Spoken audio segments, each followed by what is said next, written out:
Now, due to an unforeseen schedule change, inside the fight for the right to repair, how tractor hacking was legalized will not be seen at this time.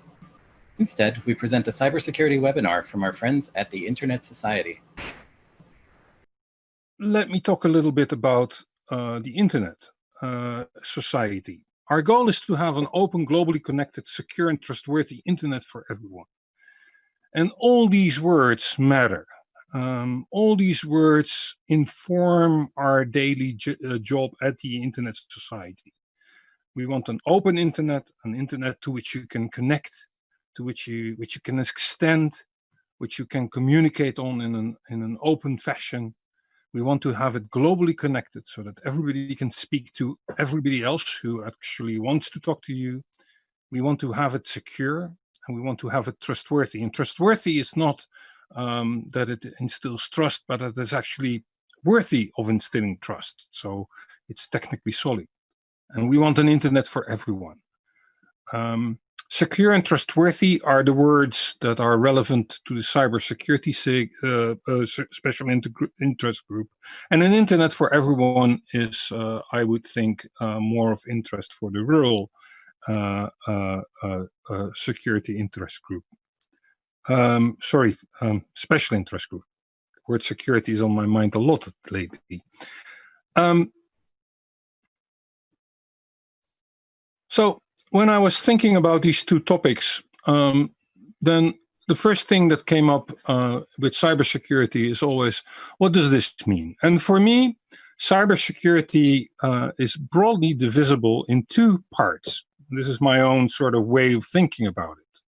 To me, cyber is the combination of two things. The ability to digitize our physical world around us and perform computation on that digital information. That started way back when IBM started to digitize business information, ledgers of all sorts, and started to compute financial and bookkeeping type of things and automated that. That went to office automation, text sharing, and all those type of things. And now we digitize videos, we digitize all sorts of information to compute on it. And computation could be just algorithms. It can be artificial intelligence type of algorithms. It can be anything. That's one part of cyber.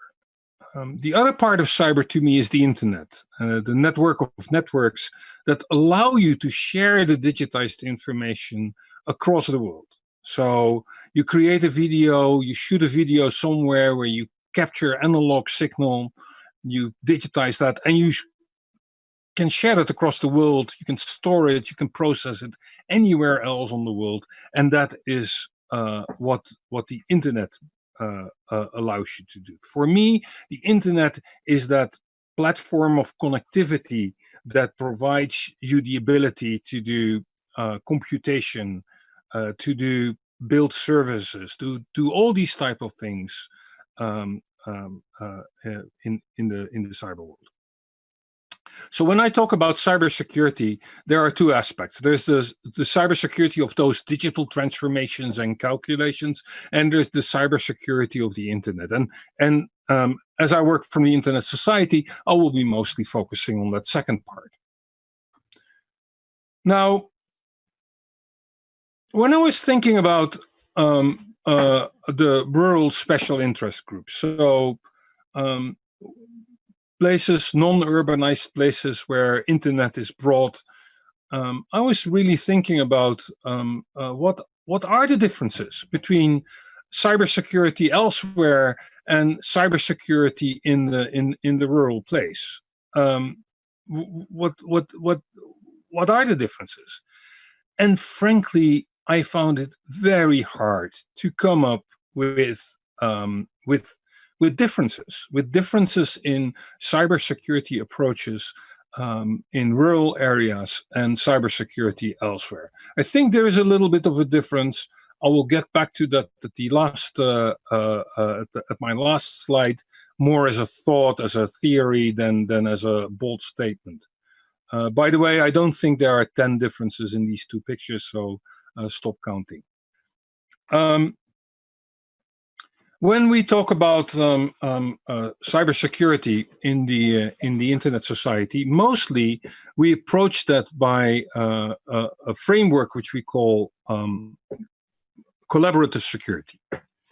And collaborative security is the idea that security is not a state, but a process. It is a frame of mind whereby it is important, and this is specifically important for the Internet, that you're not the only actor.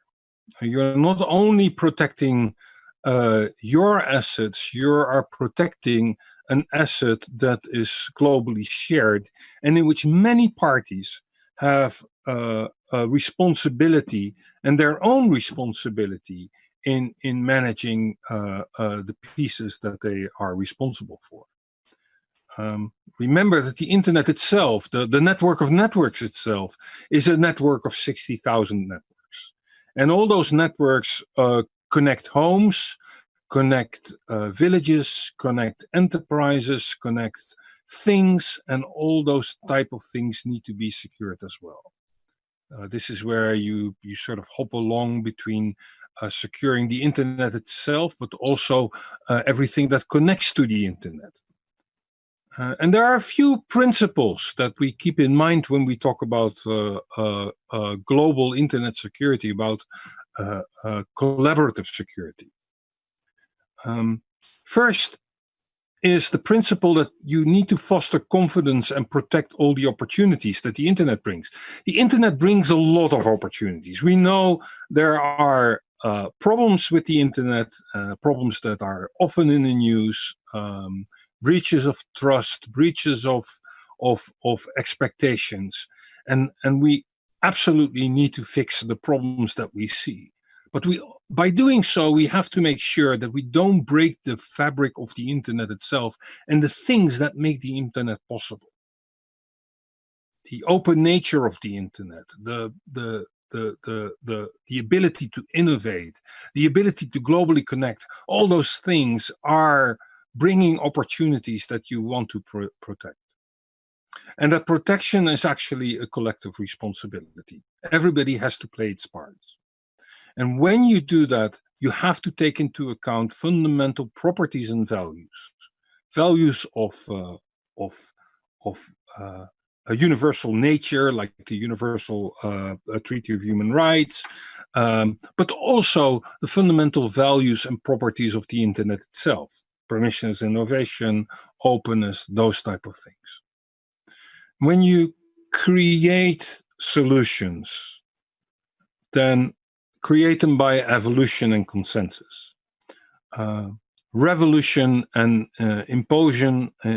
imposing solutions is sort of the other extreme, and is not guaranteed to lead to success. It's better to do tests and reject what doesn't work, and have a form of consensus about what you deploy in the Internet.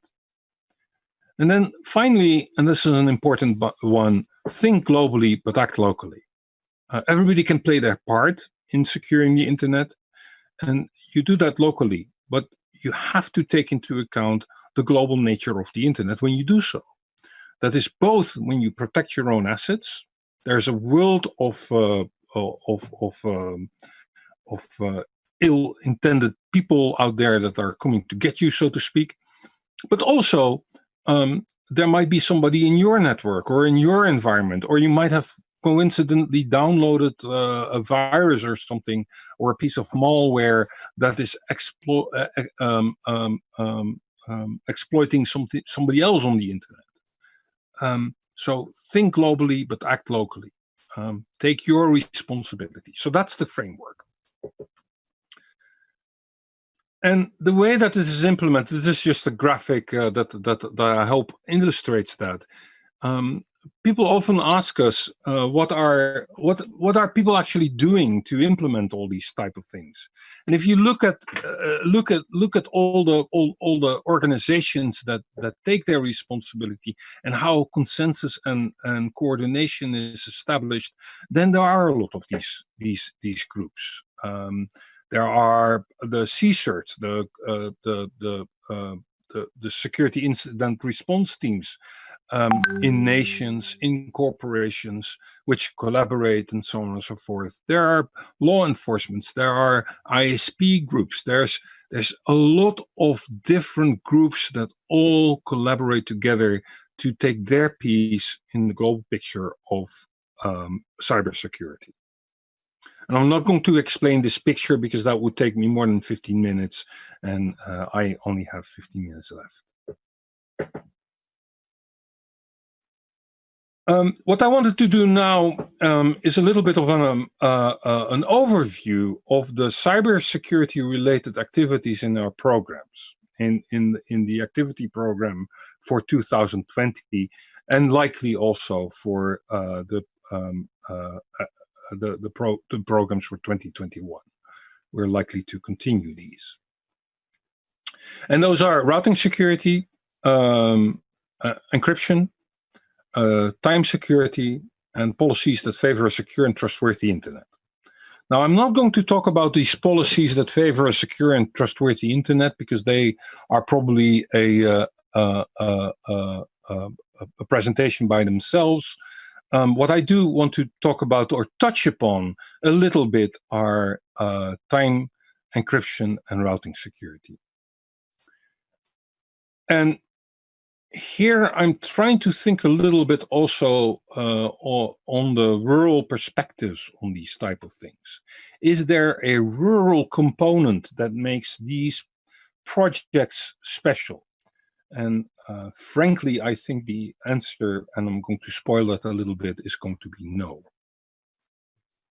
Let me start with time security. Time security is one of the projects, it's one of our smaller projects at the Internet Society, where we are interested in making sure that the network time protocol, the protocol that distributes time on the internet, becomes secure, and that security is also deployed. Why is this important? I won't spend much time on this, but it is important because every security transaction on the internet relies on time, every single one of them. If your clock is off, you cannot validate signatures. If your clock is off, you might be heading to the wrong website that has an expired certificate. If your clock is off, DNSSEC won't work. If your clock is off, and I can continue, and I can continue. Now, clocks are somewhat of an attack factor, and making sure you have correct time is therefore very important. There are two aspects to that. Maintaining a well-run clock is very important, but also making sure that the distribution mechanism of time itself, the network time protocol, cannot be spoofed, attacked, or whatever. And that's currently, frankly, that's currently possible. So our work in this area is in the very early stages around standardization and making sure that there are bringing together people who work on early implementations and seeing to it that there is progress made, hopefully towards more professional and over the counter type of products that will support time security. This is obviously important for everybody on the internet, except that the people who are involved with this now are specialists, are people that are interested in time distribution, and this is not, say, for your regular consumer. So I'm going to continue to the next part, and that's routing security. Routing security is already a little bit more important. Routing security is important because whenever you have traffic that transfers the internet, it's being routed from spot A to spot B. Here is a picture of the internet, a very sketchy picture of the internet, where every little cloud here represents a independently owned and operated network. And there, on the current internet, there are about 60,000 of them. And whenever these networks say, you can reach my customers here, they will say that to their neighbors will say that to their neighbors, and those will say that to their neighbors. So internet routing is actually a whispering game. And the security of a whispering game is abysmal. One of the ways that people try to secure this is by having the best practices that we know on how to operate this, making sure that those are at least implemented by all these participants. That's why we have the mutually agreed norms on routing security program. Now, I won't talk a lot about routing security because that will be the next speaker.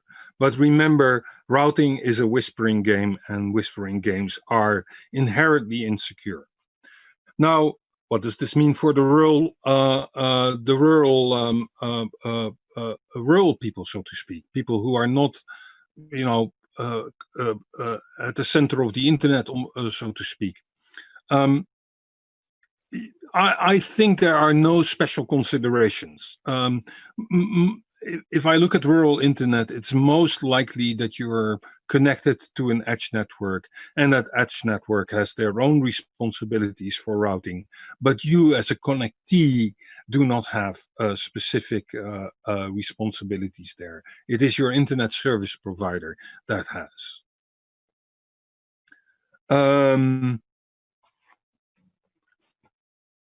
Third part, encryption.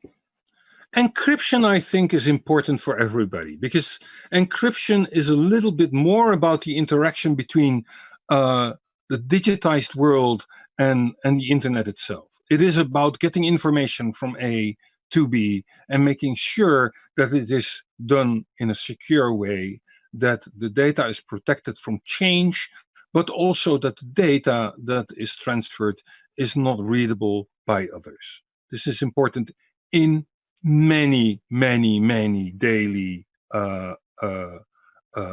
interactions.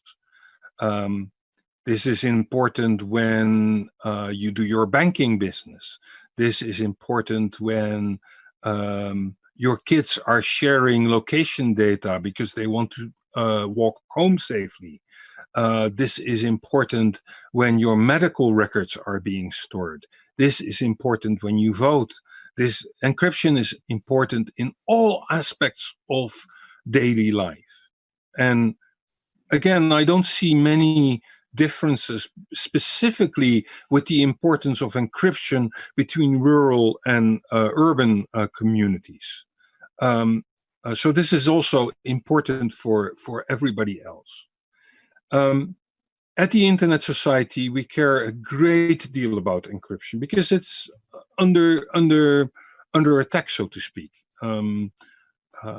There are agencies, law enforcement agencies that would want to disable encryption or make it much weaker. We don't agree with that. The Internet Society believes that encryption should be the norm for internet traffic and data storage, because that will make the internet a more secure place. It will make it more private for the individuals that do their business and do their daily lives. And it will allow us to communicate trustworthy. Encryption is a technology that is inherently trustworthy. You can rely on the functionality of that technology. Strong encryption ensures that law enforcement communication, civil authorities' ability to communicate with each other, and banking transactions are all protected.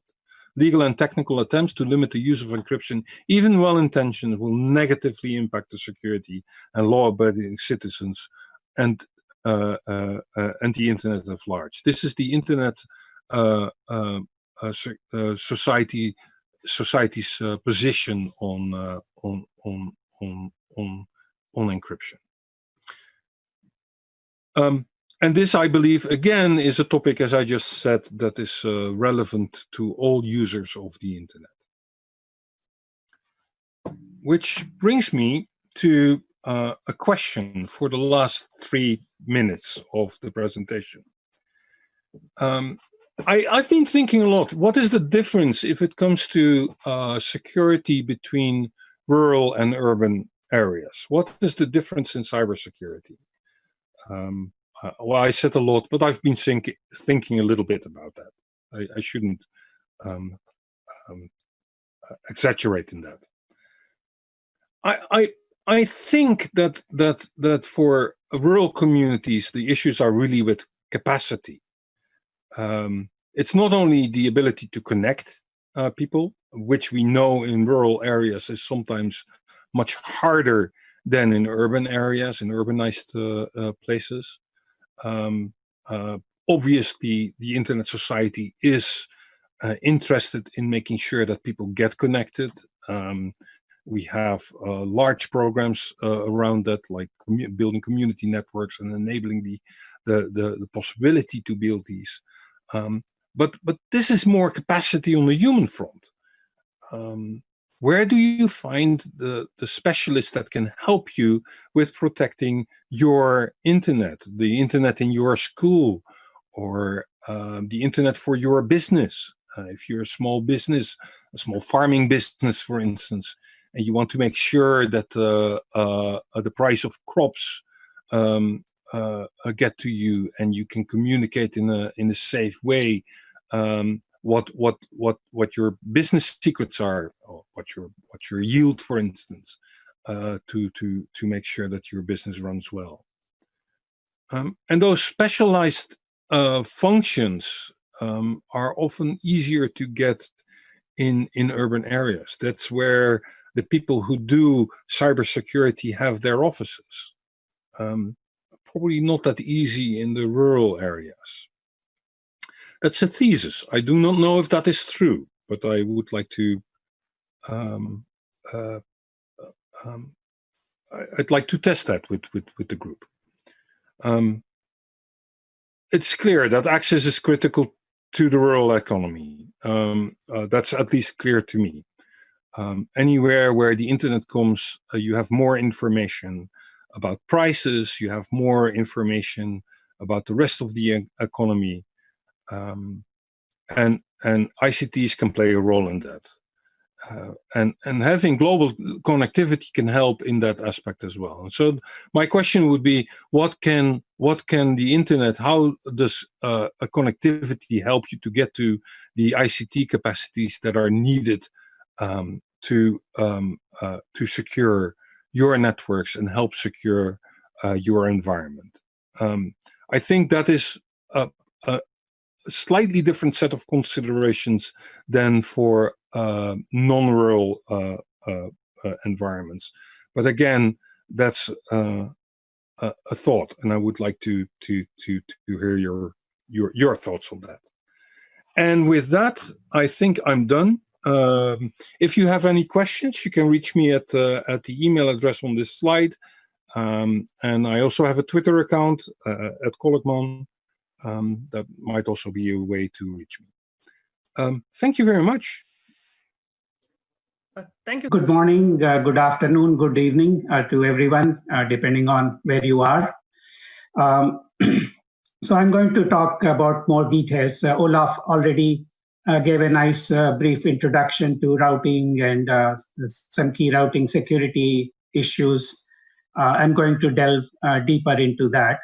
Again, the routing security, as Olaf already mentioned, is something that that will be taken care of by the edge networks, the transit providers of the edge networks, and then up the hierarchy. So let me share my screen. One moment.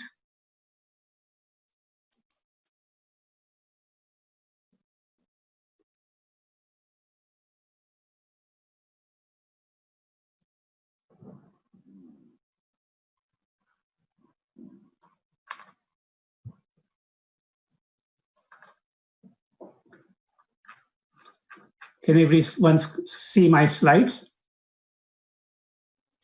Yes, we are able to see your slides. Great.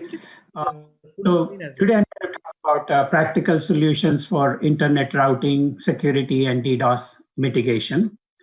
The focus of the talk will be Border Gateway Protocol, or BGP routers, prefix, and the vulnerabilities there include prefix hijacks, misrouting, route leaks.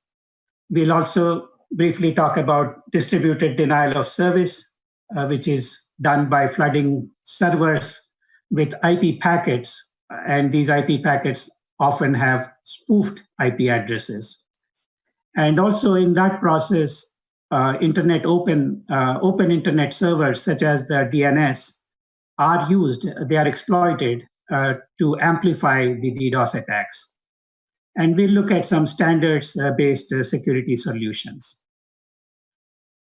So there has been a lot of good effort that has been devoted towards BGP security and best common practice guidance.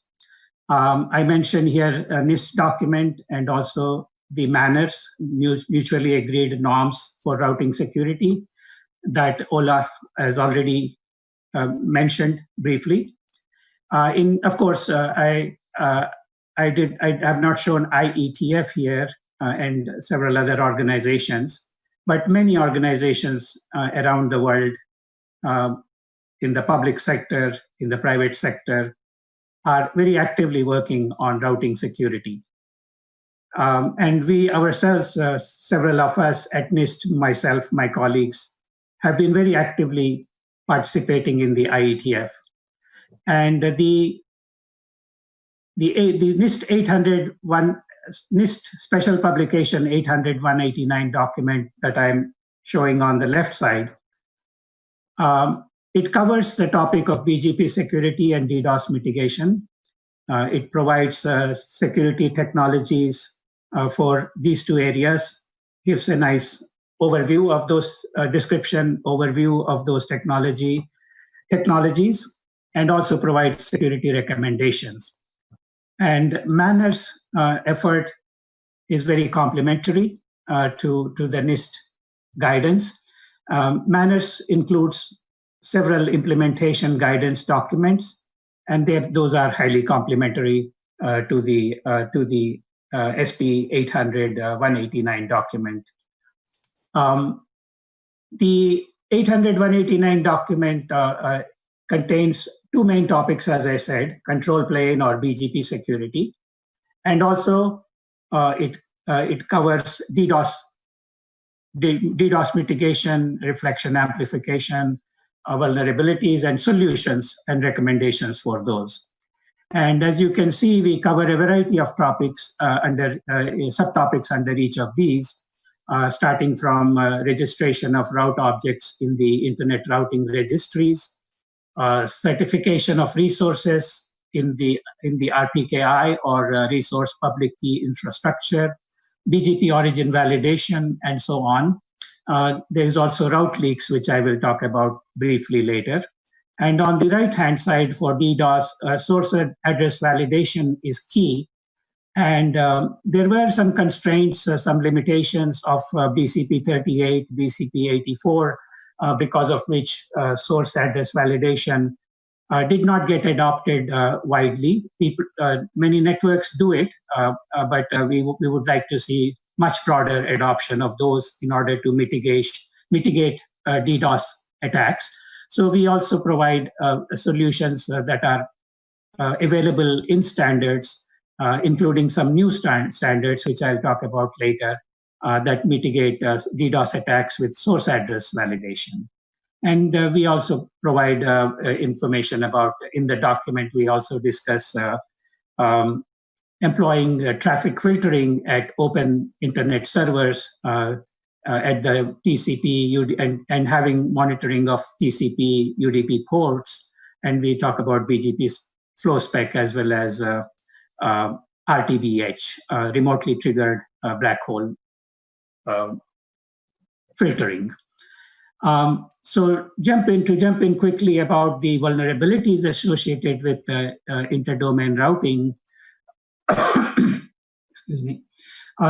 So if you look at this picture on the left-hand side, there is a legitimate announcement 192.0.2.0/24, and the same prefix is hijacked and announced on the right-hand side from AS64510.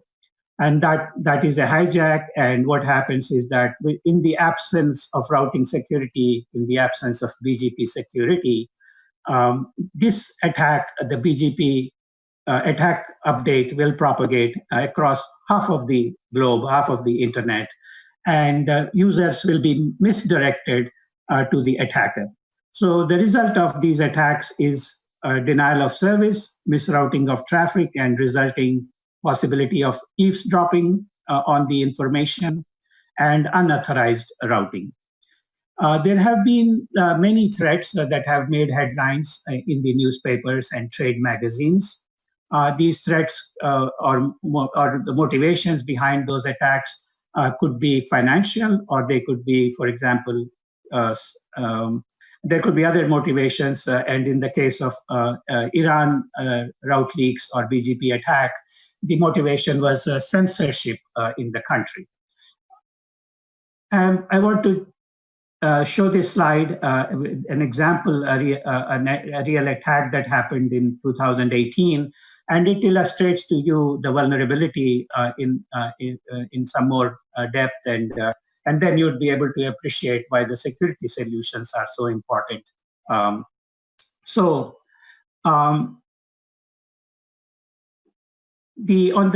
the left side, we have the Amazon authoritative DNS, and on the upper right-hand side, an imposter Amazon DNS is operating, and it is using a compromised router in the Columbus, Ohio location.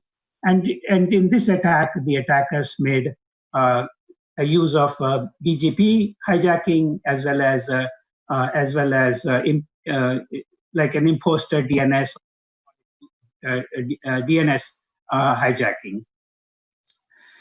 So the imposter, what happens is that the imposter Amazon DNS is essentially operable because the hijack propagated across the internet. And hijack is a more specific prefix. It propagates everywhere in the internet, unless there is routing security. The users are reaching the imposter DNS as a result, and then that DNS misdirects the users to imposter myethernetwallet.com server in Russia.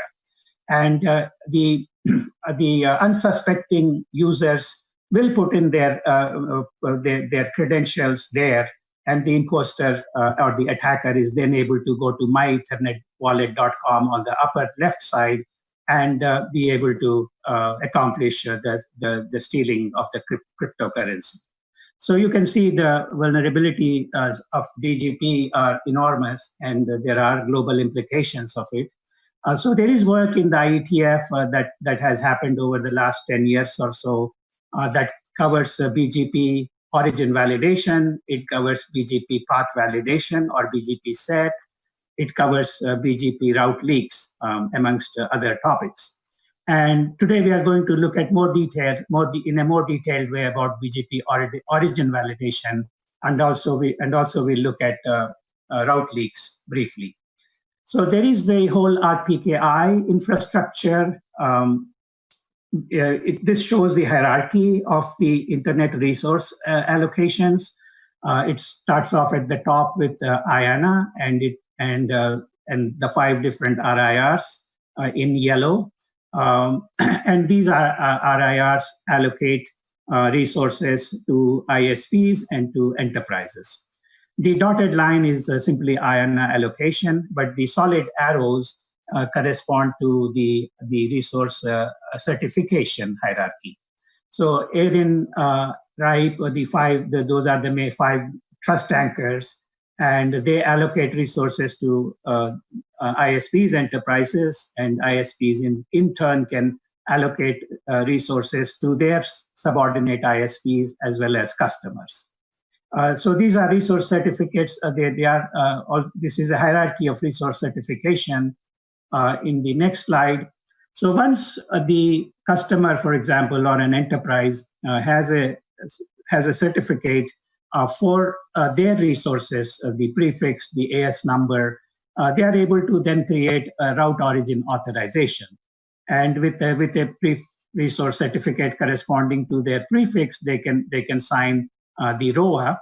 The ROA contains multiple prefixes potentially that the customer wishes to originate, and they can specify the AS number from which they originate. They also specify max length, meaning that the BGP announcement, the prefix should not exceed the max length. So the ROA essentially is something that the routers in the internet, the border gateway protocol routers would make use of the ROAs to implement routing security. This is again about how this whole infrastructure works that I will describe briefly in the next few slides.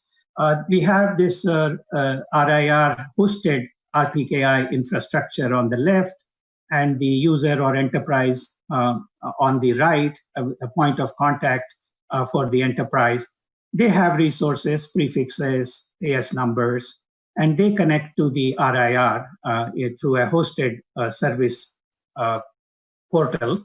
And they are able to authenticate themselves, and then they are allocated resource certificates, private key, public key, which are hosted within the RIR. And the user is then able to use the resource certificate, the private key, to sign their ROA and put it in the repository. Now, on the next slide, once again, the hosted RPKI infrastructure here. Once the user's ROAs and the resource certificates are created, they are stored in the RPKI publication point. From there, the relying party of RPKI will download the RPKI information, such as the resource certificates, which include the public key that is needed, as well as the ROAs. And once this information is saved in RPKI caches, from there it can be utilized within the autonomous system of the enterprise or the ISP to make their BGP routers secure. So from the RIR repositories, the RPKI is downloaded into RPKI caches, and from the RPKI caches, the ROAs are processed, and the X.509 authentication is performed, validation is performed, and then what is called a VRP, validated ROA payload. Those are created, and the validated ROA payload is then fed into the routers, either through the RPKI router protocol or a network management system. Now the routers are ready with a whitelist of what prefix origins are valid and what would be invalid. And based on that, they can perform their routing security or origin validation. And this is an additional detail which talks about delegated the RPKI. I will skip over that in the interest of time. The resource certification status is that all 5 RIRs have production RPKI services. Then BGP routing, BGP origin validation details. So once you have the enterprise AS or the ISP autonomous system, you have the border gateway routers, the BGP routers performing origin validation on the left and the right in the figure. The validation is performed on internal BGP announcements in iBGP, as well as external BGP announcements that come in over eBGP. And these announcements, the prefix origin pair from these announcements is compared against the VRP. And the VRP gives you 3 different outcomes: not found, valid, or invalid. Not found means that the resource owner, the prefix owner, has not registered a ROA, and therefore we cannot tell whether this is actually valid or not valid. When the resource owner has registered a ROA, then the prefix origin in the update or the VRP and the VRP are compared. And if there is a VRP that matches the route prefix, it would be valid. And if at least one VRP covers the route prefix, but no VRP matches the announcement or the route prefix, then it is declared invalid. So there are 3 states. Then based on that, you can have local policy decisions, whether to drop the invalid updates or prefer depref the invalid updates, etc. But one has to be careful about choosing which policy, because not all of them provide the effective solution that is tailored to your need. You may just choose to monitor, or you may choose to drop the invalids. One has to carefully think about that and factor it into their policy. Then there are, this slide covers the BGP operational status, gives you a number of references to look up regarding core specifications in the IETF, commercial implementations of products, services, production services, pilot and operational deployments, RPKI. Then on the right-hand side, there is additional information about workshops, documentations that are quite relevant. We now delve into measurements related to the origin validation. Here we talk about source certification measurement, resource certification measurement. In other words, like you have the RPKI infrastructure, the internet service providers, the enterprises, have created their ROAs. What we are doing, we have a monitor at NIST, and what we do every day is look at download the data from the RIR resource registries and so on, and we take the RPKI data from there, the ROAs. And looking at those ROAs, we also look at the BGP announcements from route views and RIPE risk, and we match the two against each other.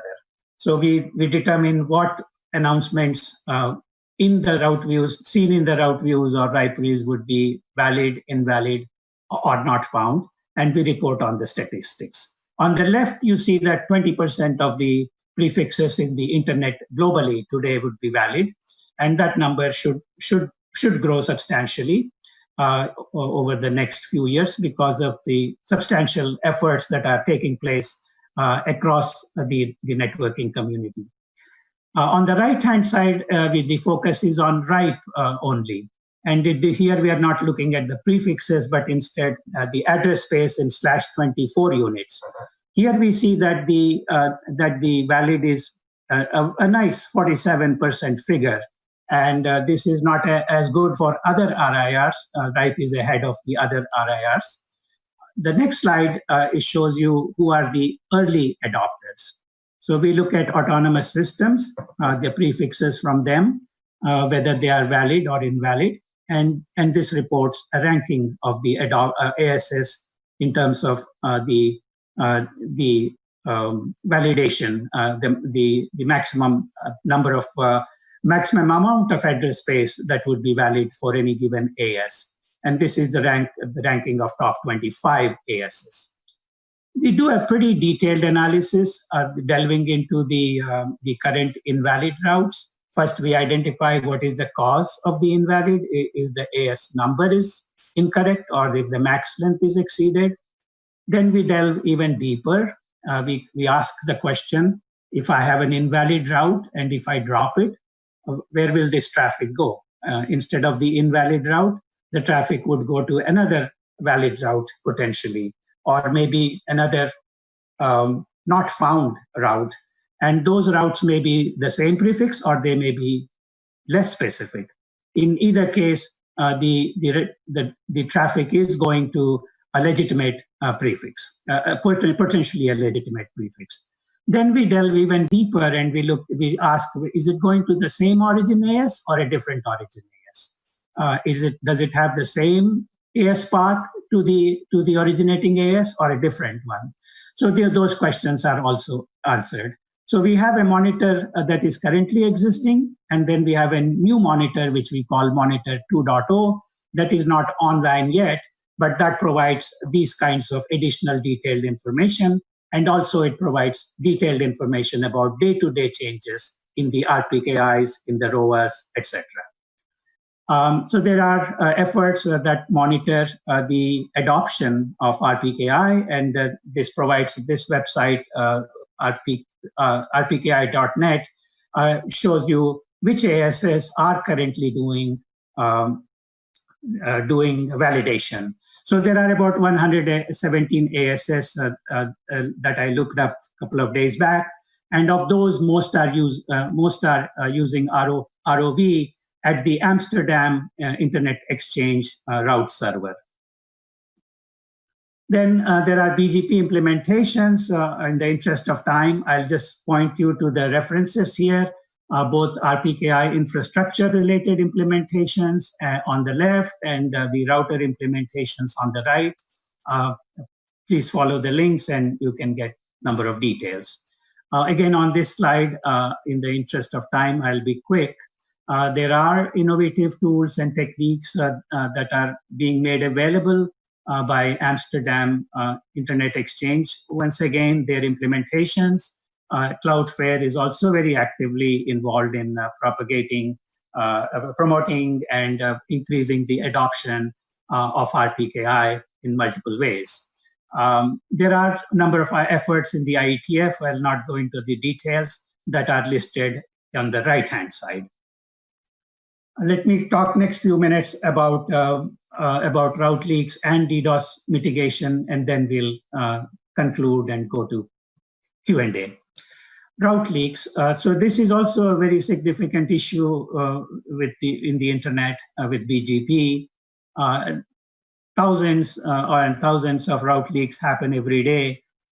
Some of them make it to the newspapers, but many of them don't, because when the route leak is still carrying the traffic to the appropriate or legitimate destination, then people don't notice them. But many route leaks happen that people do notice, and they cause major disruptions.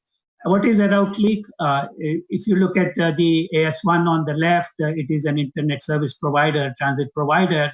It is sending a prefix to the customer. The customer should send it only downward to their customer, but not up towards another transit provider. So that would be, so internet routes are supposed to be valley-free. But in this case, you'd see that it is not valley-free. The customer is propagating it back up to another transit provider. That's a route leak. The transit provider ISP2 does not detect, and they propagate it further, which makes things really bad. So these things happen every so often and cause major disruption. In principle, when your BGP router in your network as an enterprise or ISP receives a prefix, it should propagate it to, when it receives the update from a transit provider or a peer, it should propagate that update to customers only, but not to another peer or transit provider. And that basic principle is violated in route leaks. There are several efforts in the IETF which are listed here. I'm involved in those. So there is a RFC on definition, and there are also drafts that cover route leaks solutions. So without going into too much detail, let me just briefly describe what a route leak solution looks like in this slide. Essentially, DO means a down-only indication. It could be an attribute, or it could be a community in the BGP update. The customer sends their prefix upward from AS15 to AS5. AS5 is sending it to a lateral peer. It says down only, and it says I'm AS number 5. I put in down only. From this point onwards, it should go only down. But down the stream, if AS6 leaks it to AS2, with the down only indicator attribute or community, in the BGP update, AS2 is able to detect it's a route leak, and then they can stop it. Very quickly, next 1 minute, and then 1 or 2 minutes, and then I'll talk about DDoS, IP spoofing and reflection amplification. And that will be the last topic for today, for my talk. The DDoS attack happens when many botnets, laptops, desktops, tablets are compromised on the lower left, and they become botnet sources. And they can be used to generate DDoS traffic towards a victim on the upper right-hand side. But along the path, these messages could be directed with a spoofed IP address. They can be directed to an open reflector such as DNS, and then that responses from the DNS or the open internet server would be directed to the victim, and the victim will get amplified a huge volume of attack traffic. And it can also be, this attack can also be performed from the cloud upper left-hand side. So the solution is source address validation and unicast reverse path filtering, which have been around for a long time, but the adoption is not great. And that is because of some practical limitations. And without going into details here, the practical limitation, basically what you are doing is that if you have a peer, BGP peer, and you get BGP updates from them, then when you get a data packet, you look at the source address and you say that, did I get a prefix update, BGP update from this peer, this neighbor, which contains this source address? If not, you drop the packet. So that is strict uRPF. And there is loose uRPF where you say, okay, not just this neighbor, but do I have a route in my routing database, which covers the source address in this data packet? If there is such a prefix which covers the source address, that would be loose uRPF. And feasible path cares about, so strict cares about directionality a lot. Loose does not care about directionality, but feasible path is the middle ground. And what we have done is we have advanced the feasible path uRPF, and we have something called enhanced feasible path uRPF. It's an RFC 8704, where it is described. So just in one last slide, I would like to share with you what the enhanced feasible path algorithm does for you, uRPF does for you. Let me go to the picture. So essentially at AS4, you are doing source address validation, and you want to minimize the false alarm, the false dropping of legitimate data packets. That has been the main concern with the uRPF and source address validation. And this enhanced feasible path improves the uRPF a great deal in terms of minimizing the false alarms, and at the same time being able to drop invalid data packets that have spoofed IP addresses. The key principle here is that the AS4, the border routers in the AS4, they look at what are the updates I'm getting, which have AS1 in common, for example, and it is getting 3 prefixes, P1, P2, P3 from 3 different directions, from customers, from peer. And it says, okay, I have P1, P2, P3, which all originate from the same AS1. So I'm happy to give the benefit of doubt. These data packets can now come with address in any of these prefixes from any of those 3 interfaces. So that way it adds flexibility. It compromises directionality a little bit, but it gets pretty more accurate in terms of reducing the false alarms. So that's the key concept. So with that, let me point you to a NIST project website. And now I'm open to, thank you very much.